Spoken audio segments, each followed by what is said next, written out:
Time now to go inside out as SNY NFL insider Connor Hughes joins us from FedEx Field. And Connor, Kayvon Thibodeaux said primetime likes him, and he backed it up with his coming out party on Sunday Night Football.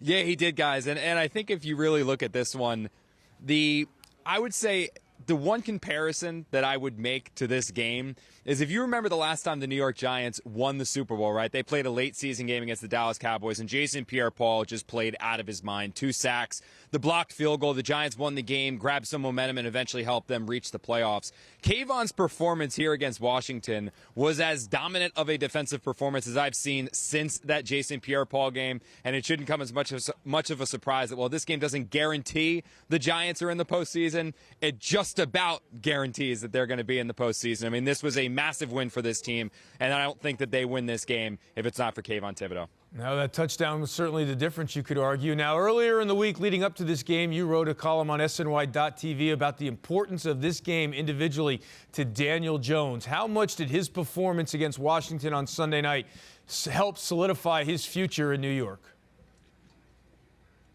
I think it went a long way, honestly. You know, the thing about Daniel Jones is that the gaudy numbers, the 300 plus, the 3, 4, 5 touchdown games, I don't think they're necessarily going to be there this season because of what he's working with, right? He does not have elite level playmakers outside. He doesn't have an elite level tight end. He does have a great running back in Saquon Barkley, but when every single person in the stadium knows that Saquon Barkley is the player the Giants want to get to the ball with, they're going to make it their goal to shut down the run, load up the box, and do everything they can to stop Saquon Barkley. So what you're going to have to look for to see signs that Daniel Jones can be the guy is exactly what he showed here against Washington. He made big throws when it counted. That 4th and 9 completion of Richie James for 11 yards, that was an A-plus incredible throw from Daniel Jones that helped give the Giants some momentum. The 18-play, 97-yard touchdown drive that he led the Giants on, he made several throws on that drive that helped the Giants get into the end zone. So, look, again, if you're looking for Patrick Mahomes-type numbers, Josh Allen-type numbers, you're not going to get them from Daniel Jones because of his supporting cast.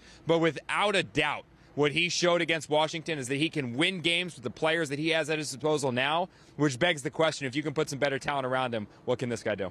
All right, you mentioned Saquon. He ended up averaging nearly 5 yards a carry, and when everyone knew he was going to get it, he went for 46 yards coming on that drive in the 4th that led to the field goal. Quickly here, what's the key to him getting some bounce back for the first time in a while?